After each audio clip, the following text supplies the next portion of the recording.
आपण अनेक कार्यक्रमांमध्ये भेटत असतो, जिथे जिथे आपण मला भेटत असता तेव्हा मला तुम्ही डॅव्हॉसवर प्रतिक्रिया मागत असता। आणि गेले 2 वर्षात जे घटनाबाह्य सरकार होतं त्यांनी आपण पाहिलं असेल कशी उधळपट्टी केली होती। जे घटनाबाह्य मुख्यमंत्री होते ते 28,40 कोटी कसे उडवले, मग दुसऱ्या दौऱ्यात त्यांनी 40 अजून अधिकाऱ्यांना नेलं, जणू काही त्यावेळेचा खर्चाबद्दल त्यांना लाज वाटत नव्हती। आणि काल पण त्यांनी आपण पाहिलं असेल मागच्या वर्षी देखील असंच एक मोठं डेलिगेशन नेलं होतं। एक फरक आणि एक आनंदाची गोष्ट आहे की ह्यावेळी तसं काही पसारा नेला नाही आहे किंवा जास्तीत जास्त काही उधळपट्टी करायची नाही करायची ह्याच्यात मी जाणार नाही, कारण त्याच्यावर अजून थोडा आम्ही अभ्यास करत आहोत। पण कुठेतरी आम्हाला वाटलं पहिलं 1-2 दिवस बघून की आता ह्याच्यातून काहीतरी चांगलं निघेल।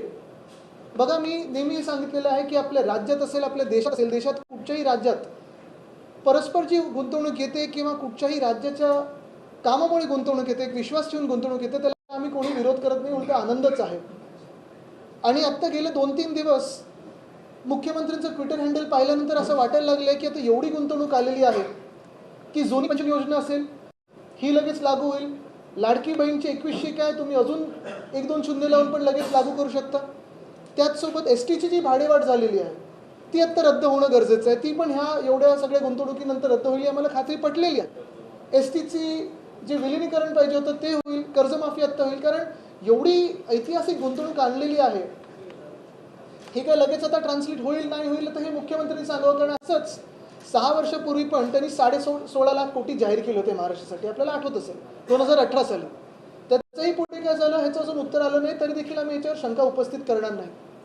पण 1-2 गोष्टी आपल्या माध्यमातून लोकांसमोर नक्कीच आणू आम्ही। एक, जे जाहीर झालेले आणि आत्तापर्यंत आमच्या हातात आलेले, जे लोकांच्या हातात आलेले माहिती आलेली आहे त्याच्यातून एकूण 54 हे असे करार त्यांनी ह्या कंपन्यांबरोबर केलेले आहेत। 54 करार केलेले आहेत, MOUs, memorandum of understanding. MOU म्हणजे नक्की काय असतं, तर आम्ही कधीतरी पुढच्या काळामध्ये गुंतवणूक करू असं प्राथमिक त्यांना एक मान्यता असते।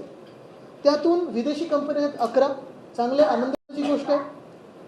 त्या 54 मधून भारतीय कंपन्या ह्या 43 आहेत आणि त्याच्यातूनच त्या 43 मधून 31 कंपन्या या महाराष्ट्रामधल्या। म्हणजे सांगण्याचा मुद्दा हा आहे, जे आपण पण अनेक लोकांनी ट्विट केलेलं आहे, सोशल मीडियावर टाकलेलं आहे, बातम्यांमध्ये आलेलं आहे।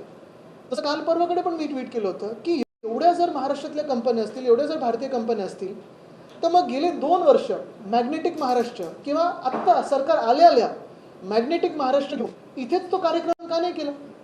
कारण थोडा डॅव्हॉसकडे आपला बघण्याचा दृष्टिकोन थोडा बदलणं गरजेचं आहे। मी देखील डॅव्हॉसला जाऊन आलेलो आहे, माझ्यासोबत तेव्हा सुभाष देसाई साहेब होते, नितीन राऊत साहेब होते, ते उद्योग मंत्री आणि ऊर्जा मंत्री, आम्ही अशी तिघं गेलेलो। आणि तिथे गेल्यानंतर आम्ही पण असेच करार केले, आम्ही पण इन्व्हेस्टमेंट आणली महाराष्ट्रामध्ये, काही विदेशी कंपन्या होत्या, काही भारतीय कंपन्या होत्या। पण त्याच सोबत इकडे डॅव्हॉसमध्ये जे जगभरातून लोक येतात, महिला पुरुष दोन्ही, मग त्याच्यात कोण उद्योजक असतं, कोणी राजकीय मंडळी असते, कोणी विरोधी पक्षातलं असतं, कोणी सत्ताधारी पक्षातलं असतं, कोणी सायंटिस्ट असतं, वेगळ्या वेगळ्या देशांमधून वेगळ्या वेगळ्या पूर्ण सेक्टर्समधून लोक येतात आणि जे उत्तम सर्वोत्तम काम करतात त्यांना तिथे भेटायची संधी असते। पण एक मला पाहायला मिळालं की कुठे ना कुठेतरी मुख्यमंत्र्यांना त्यांच्या खात्याने किंवा त्यांच्या अधिकाऱ्यांनी त्यांचा कार्यक्रम थोडा विचित्र लावला आणि ह्या लोकांना भेटण्याशिवाय किंवा भेटलेच असं म्हणावं तर मला वाटतं चुकीचं ठरणार नाही, न भेटता आपल्याच इकडच्या स्थानिक लोकांमध्ये कुठेतरी हा इन्व्हेस्टमेंटचा फुगा मोठा दिसावा म्हणून व्यस्त ठेवलं। खरं तर बॅलन्स होणं गरजेचं आहे, ठराविक इन्व्हेस्टमेंट असेल आणि ठराविक भेटीगाठी असतील, या होणं गरजेचं आहे।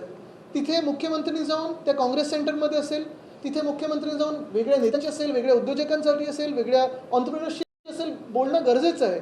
पण ते कुठेही न होता हे आम्हाला दिसलं की जास्तीत जास्त जे इथेच महाराष्ट्रातच म्हणजे डॅव्हॉसचा 20-25 कोटीचा खर्च जो आला असेल आता, तो वाचून तुम्ही सह्याद्रीमध्ये असेल किंवा महाराष्ट्रात मोठा मॅग्नेटिक महाराष्ट्र कार्यक्रम घेऊन त्याच्या अर्ध्या किमतीत तुम्ही हेच करू शकला असतात।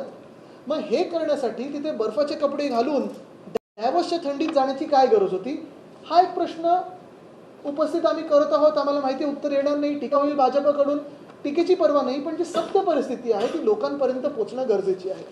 आता ह्याच MOU मध्ये दुसरी गोष्ट अशी झालेली आहे की जवळपास MMRDA आणि सिडकोनी केलेले आहेत। MMRD आणि सिडको खातं हे खरं कोणाचं आहे? नगरविकास मंत्र्यांचं. म्हणजे कदाचित नगरविकास मंत्री आपल्या गावी आणि मुख्यमंत्री डॅव्हॉसच्या गावी असं झालं. म्हणजे अख्खं खातं नगरविकासचं हे डॅव्हॉसमध्ये मुख्यमंत्र्यांसोबत. त्यांचे एक आवडते मंत्री त्यांच्या गटातले ते पण डॅव्हॉसमध्ये त्यांच्यासोबत. पण नगरविकास मंत्र्यांना इन्व्हिटेशन मिळालं नाही मिळालं, व्हाईट बॅच मिळाला नाही मिळाला, हे अजून कुठेही स्पष्टीकरण आलं नाही. पण आम्ही नेहमी शिवसेना उद्धव बाळासाहेब ठाकरे म्हणून ज्यांच्यावर अन्याय होतो त्यांच्यासाठी लढत असतो. आणि आज नगरविकास मंत्र्यांवर अन्याय झालेला आहे. नाराज त्यांच्या चेहऱ्यावर दिसत आहे. आणि अख्खं खातं नेलं पण त्यांना इथेच ठेवलेलं आहे. त्यांच्या खात्यासाठी सगळे MOU सही केले तिथे, ते मुख्यमंत्र्यांनी केलेत. पण नगरविकास मंत्री कुठे दिसेना, हे पहिल्यांदा दिसायला लागलेलं आहे.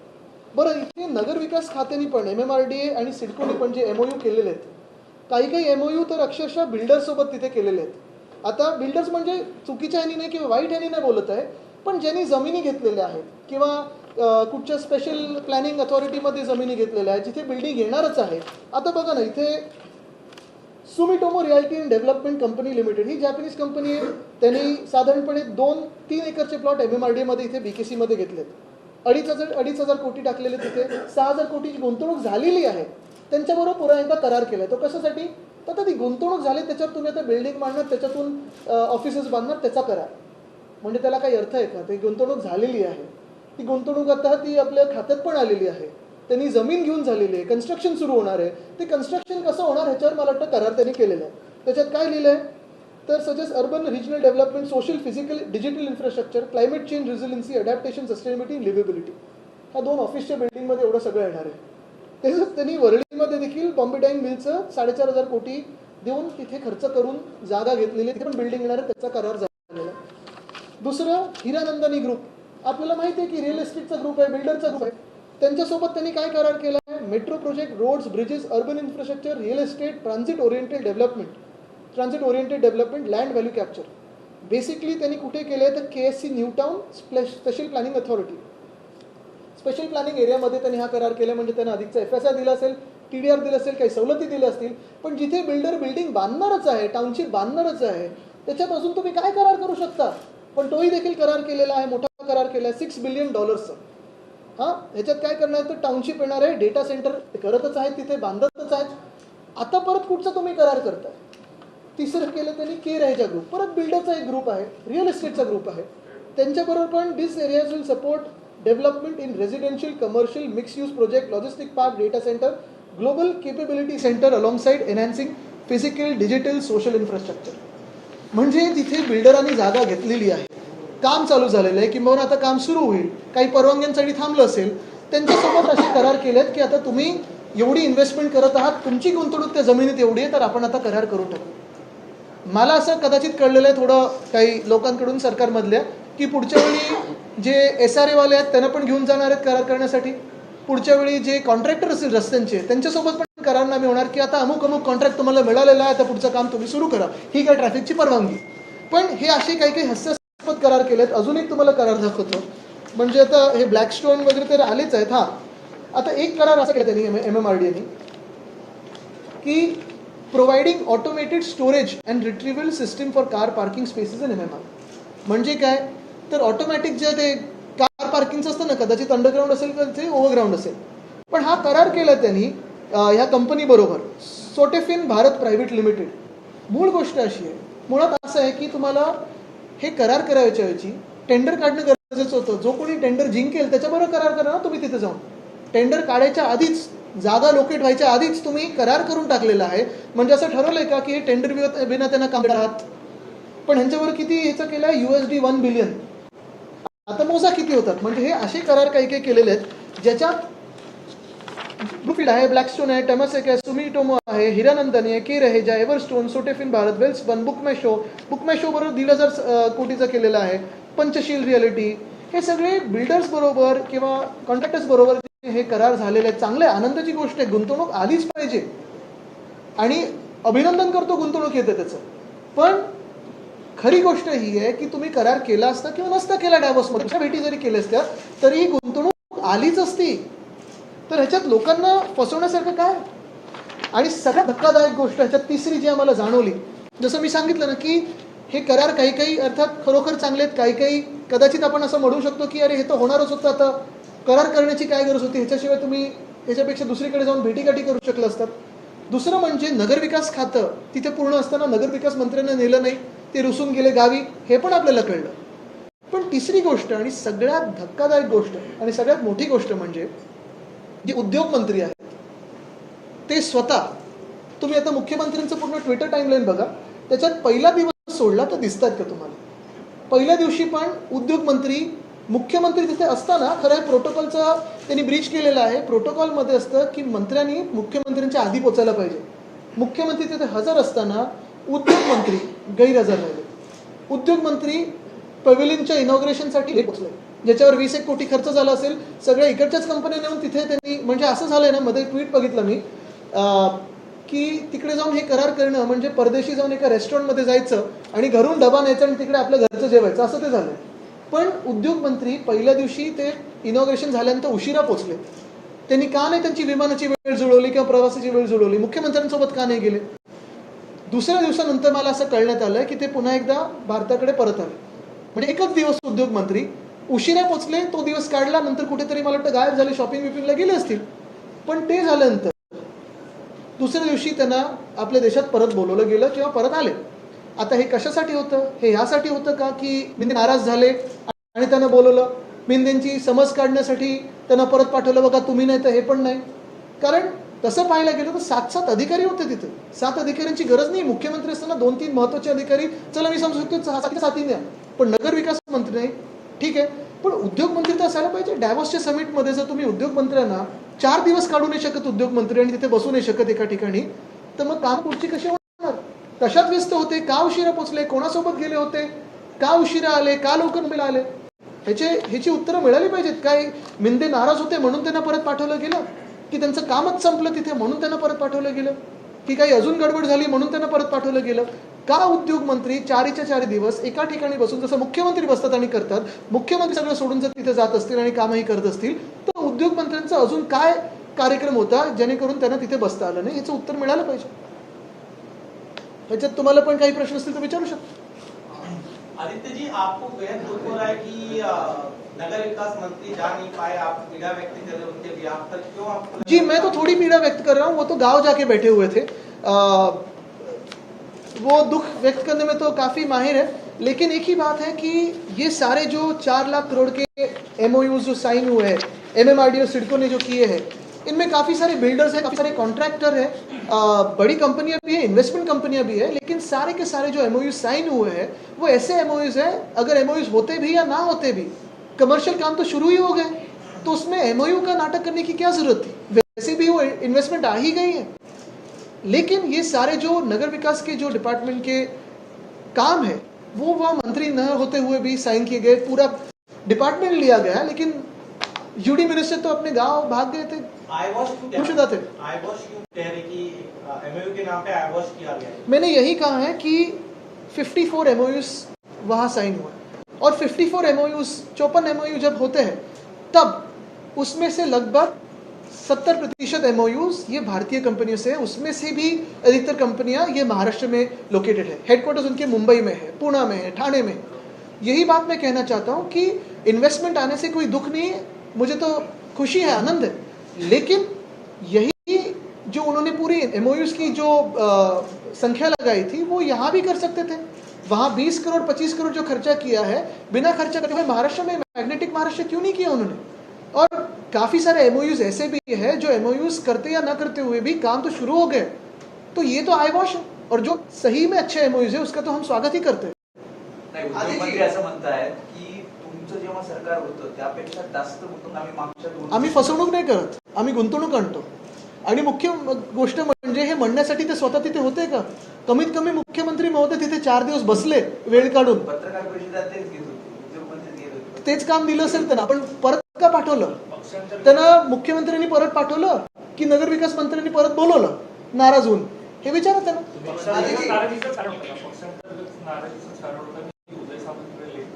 आता काय असं होऊ शकतं, कारण कोणीतरी गावी गेलं होतं, मग कोणाची समजूत काढायला परत पाठवलं असेल. राजकीय प्रश्न ज्या प्रकारे विरोधी डॅव्हॉसला नाही तर नक्की करू काय? ऐका, तुम्हाला सांगतो, हा जो राजकीय प्रश्न आहे ना, ह्याचं उत्तर पक्षातूनच येईल, ही वेगळी गोष्ट झाली. पण राजकीय पक्ष किंवा हे जे राजकीय प्रश्न आहेत त्याच्यापेक्षा महत्त्वाचा आज राज्याचा प्रश्न आहे. आणि आज डॅव्हॉसमध्ये जाताना जसं मी सांगितलं ना, मी कुठेही दुःख व्यक्त करत नाही. इन्व्हेस्टमेंट येते, इन्व्हेस्टमेंट येणं चांगलीच आहे, पण ह्याच्यातून खरोखर किती इन्व्हेस्टमेंट आहे जी ह्या बैठकींमधून आली, आणि किती इन्व्हेस्टमेंट अशी जी कधी तुम्ही MOU केला असतं किंवा नसतं तरी आलीच असती. जसं काही जसं हिरानंदनी आहे किंवा काय डेटा सेंटर आहेत जे त्यांनी जमिनी घेतल्या आहेत, जिथे बिल्डिंग बांधणं सुरू झालं, त्याच्याबरोबर MOU काय करायचं? तेही तिथे जाऊन त्यापेक्षा इतर लोकांना भेटले असते, इतर राजकीय नेत्यांना भेटले असते, वेगळ्या वेगळ्या पवेलियनना भेटी दिल्या असत्या, काँग्रेस सेंटरमध्ये अजून एकदा दोनदा बोलले असते, 1-2 सेशनमध्ये बसले असते.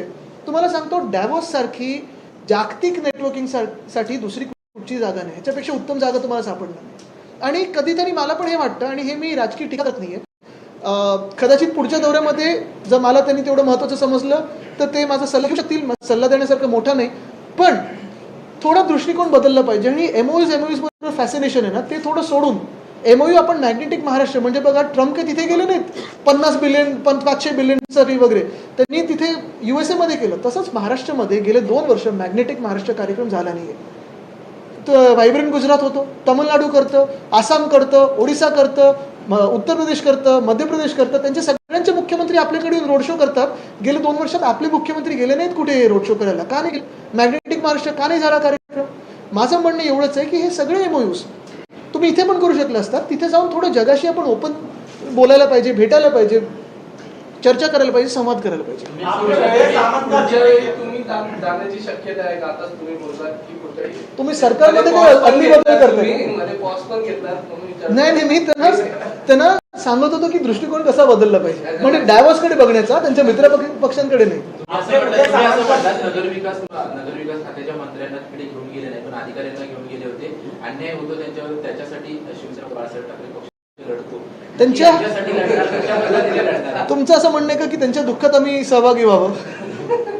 आपने उदय सामंत का जिक्र किया, लेकिन अब वो पलट करे कि आपकी पार्टी के विधायक जो है, कांग्रेस विधायक, वो जल्द से जल्द सीधे सेना में शामिल होने वाले। देखिए, यही बात है, वो अलट कर कहे, पलट कर कहे, कैसे भी कहे, लेकिन बात यही है ना कि वो इतने इसमें व्यस्त है गंदी राजनीति में कि उनको जनता की सेवा करने का सोच भी उनके मन में नहीं आती.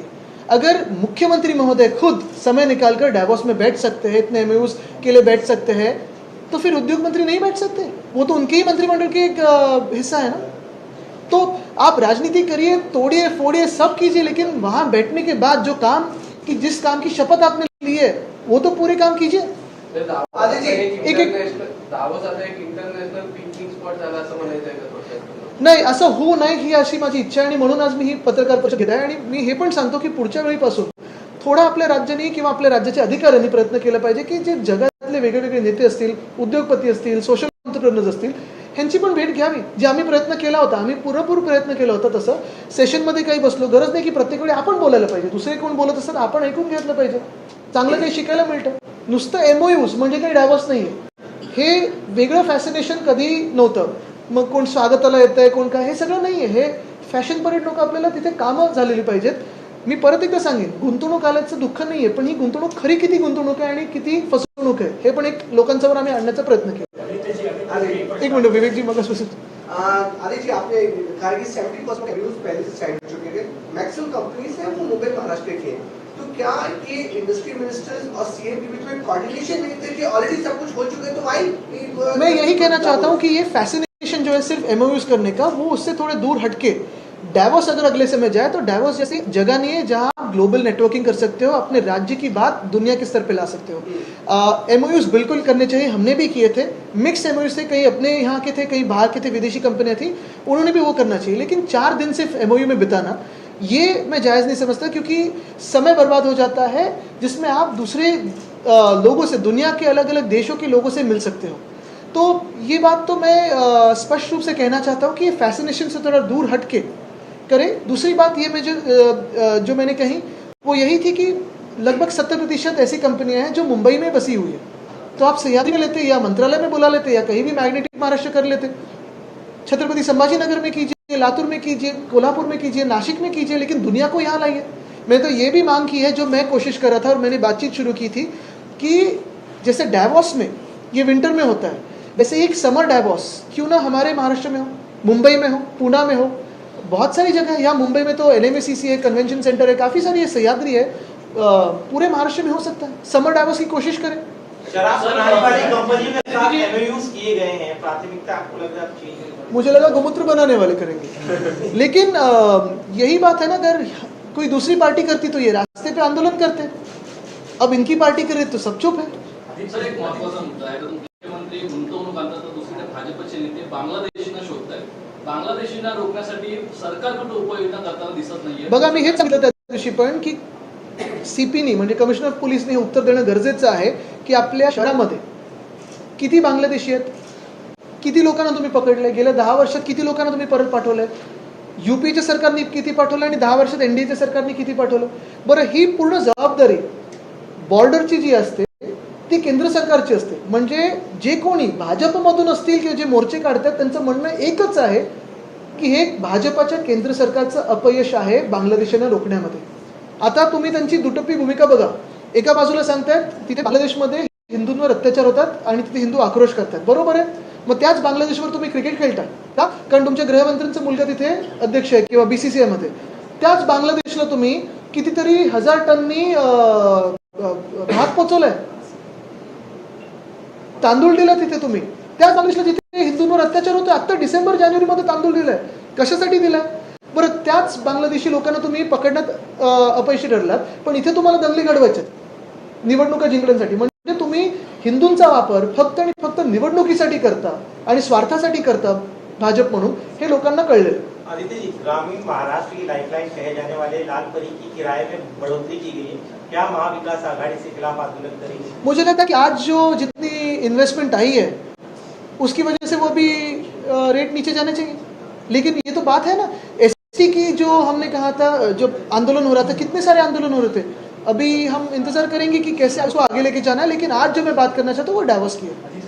दौऱ्यावरती तुम्ही आता म्हणाला की तुम्ही सुद्धा दौरा केला होता, तुम्ही सुद्धा गुंतवणूक आणली होती, त्यावेळेला विरोधकांनी तुमच्यावर टीका केली. आता तुमचे विरोधकांनी ते डायव्हर्स दौरा आणि त्यांनी गुंतवणूक आणली, तुम्ही टीका करता. आता तुम्ही एक बघा, विश्वासार्थी डायव्हर्स दौरा कोणता असतो? आता तुम्ही बघा, मी एकच सांगेन तुम्हाला, ज्या प्रकारे प्रत्येकाची पत्रकार परिषद आणि जो विषय आम्ही हाती घेतो, कागदपत्र आणि त्याचं अॅनालिसिस करून देतो, तसं त्यांनी केलंय का?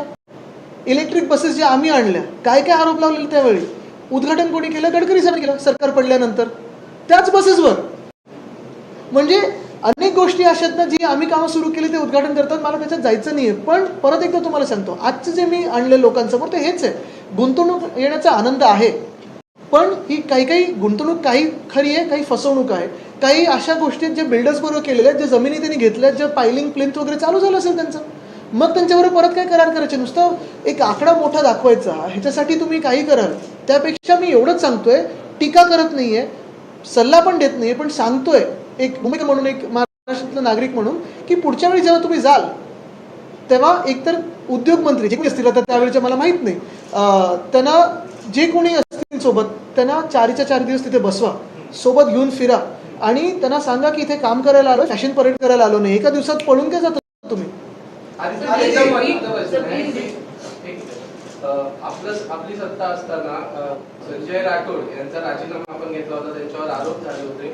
मात्र आता अशी माहिती येते की त्याच संजय राठोडांना आता क्लीन चिट भेटते. आता आपण पहा ना, अजून जे म्हणजे आता बीड आक्रोश करत आहे, परभणी आक्रोश करत आहे, त्याला पण उत्तर देण्याची गरजच नाही आहे भाजपला. कारण भाजपला वाटतं की कोणी किती रस्त्यावर आंदोलन केलं, कुठच्याही समाजाने केलं, कुठच्याही धर्माने केलं, कुठच्याही नागरिकांनी केलं, कुठचंही लेबल न लावता, तरी आमचं EVMने बहुमत मिळालं आम्हाला, काय फरक पडतं, असं भाजपचं मनस्थिती आहे. Sorry, Can you repeat this in English? You're saying One minute, I'll just come, एक करके येतो मी, I'll come back here. BJP के नेता नीतीश राणे जो मंत्री थे सरकार में, उन्होंने सवाल खड़े किए बस सैफ अली खान के सिनेरियो पे, क्वेश्चन मार्क खड़े कर दिए. उन्होंने अपनी पुलिस, अपनी सरकार और फिर सीधे कैंप के संजय निरुल ने भी लगा कि कहानी कुछ डाइजेस्ट नहीं हो रही है, कितना इंटरेस्ट होने के बाद Saif Ali Khan fit end fine walk कर रहे हैं. तो ये सब पूरे मुद्दे पे जो चल रहा है उस पर क्या कहना चाहिए? देखिए, मैं उनको कभी जवाब नहीं देता क्योंकि उनको मुझे स्तर देना नहीं है. और दूसरी बात है कि ऐसे विषय पे बात करके, जो मेरे महाराष्ट्र के विषय है, जो डाइवोर्स के विषय है, जो इन्वेस्टमेंट आने वाली है, मैं उस पर बात करना चाहता हूँ. So you are saying more than 70% of these companies belong to Maharashtra, Thane, Mumbai. Yes. Please put some light on the number of companies that you've signed MOUs with. So firstly, let me me tell you that we are not criticizing the Chief Minister's tour to Davos. We're just bringing some facts and figures to the people of the country because people should not be fooled by PR exercises. In total, about 54 MOUs have been signed with various companies across the board in Davos by the government of Maharashtra and by the Chief Minister of Maharashtra, out of which almost 43 companies are Indian, 11 companies are foreign companies, and out of these 43 companies, 31 companies are located in Maharashtra. The point being that instead of spending 20-25 crores on a Davos trip and going and sitting within ourselves and just making a group of ourselves and sitting and signing MOUs within ourselves, the Chief Minister could have balanced the MOUs with meeting with other heads of state, other heads of federal governments, other entrepreneurs, social entrepreneurs, people who do fantastic work. Because let me assure you, there is no other place in the world as good as Davos for global networking, especially for an industrial, progressive state like Maharashtra. However, I feel the Chief Minister's staff and his office have misaligned his program and somewhere ensured that this trip was only mired and busy with MOU signing. Out of the MOU signing, MMRD and CIDCO have signed MOUs worth 4 lakh crores. The funny part is, the UD minister who's in charge of these departments has been left behind or is probably upset over it and went to the village, to his native place. But all the MOUs that MMRD and CIDCO have signed, out of which there are few that are builders and contractors. Some of them have already procured land, some of them have already started work. So then what is the point of signing an MOU with someone who has already started work? MOUs are basic memorandum of understandings for those companies or those entrepreneurs or those big corporates who are now deciding to come to Maharashtra. What is the point of signing an MOU with those people who have already bought land and invested and started off work? And the third and most important and shocking thing that has come to light is the Industry Minister of Maharashtra, when they reached after the pavilion was inaugurated by the Chief Minister. Normally it is a protocol in every government that before the Honorable Chief Minister reaches, the Minister should reach and welcome the Chief Minister. But he went for a CM level program late, stayed there for a day, is seen only in 1 or 2 photos of meetings, then I don't know where he went, was probably busy in personal life, and has come back after a day. So who will feel the expenses? Why should we as taxpayers pay for the expenses of this one-day trip of the Industries Minister to go and enjoy Davos? No. एका दिवसाच्या ह्या खर्चासाठी कोण जबाबदार आहे? आपण टॅक्सपेयर म्हणून उद्योगमंत्र्याचा खर्च द्यायचा का? त्यांनी बर्फ एन्जॉय करून आले, त्यांनी कुठचं जॅकेट, कुठचं मफलर बिफलर घालून आले, पण खर्च कोण करणार? ते देणार आहेत की राज्य सरकार देणार आहे? कारण नाहीतर त्यांचा उपयोगच नव्हता डायव्हर्समध्ये. हायकोर्टाने असा निर्णय दिलाय की जे मुंगे येतात त्यांचं नोटिफिकेशन जर उल्लंघन होत असेल तर त्याच्यावरती कारवाई करा, पहिलं समज द्या, नंतर मग दंडात्मक कारवाई, नंतर मग ते जप्त करा. आपल्या पक्षाची काय भूमिका? मला वाटतं हायकोर्टाचं ऑर्डर आहे. आपण पाहत असाल गेले 2 वर्ष पण सरकार ह्यांचंच आहे ना, अंमलबजावणी झाली का? प्रश्न ह्या सरकारला विचारला पाहिजे. पहिलं त्यांची काय भूमिका विचारा ना. कालच्या मेळाव्याला राजन साळवी उपस्थित नव्हते, अशी देखील चर्चा आहे की रत्नागिरीतून माजी आमदार आणि काही पदाधिकारी हे पक्षप्रवेश. बघा, काही तुम्हाला सांगू, काही जसं आम्ही काल पण बोललो की जागा जिथे आम्ही निवडली होती रेल्वे स्टेशनचं थोडी लांब होती, पोचायला उशीर झाला, काही लोक खरोखर ट्रॅफिकमध्ये होते, काही भलतीकडेच पोचले होते, कारण ही जागा जरा वेगळी होती. जे कोणी आमच्यासोबत ह्या महाराष्ट्रासाठी लढत आहेत, ह्या मातीसाठी लढत आहेत, महाराष्ट्राच्या मातेसाठी लढत आहेत, पूर्ण आपण पाहतो नागरिकांसाठी लढत आहेत, ते आमच्यासोबत आहेत. बाकी ज्यांना जायचं ज्यांना यायचं आम्ही कोणालाच थांबवलं नाही आहे. आम्ही एवढंच सांगतोय की महाराष्ट्राशी गद्दारी करू नका. आज जसं तुम्ही काल पाहिलं असेल, अदानी आता मदत तिथे जमीन खायला निघालेत, धारावी खायला निघालेत. महाराष्ट्र अदानीच्या हाती द्यायचं असेल तर जरूर ज्यांनी गद्दारी करायची त्यांनी करावं, पण त्यांचं उत्तर त्यांनी महाराष्ट्राला देणं गरजेचं आहे. धन्यवाद.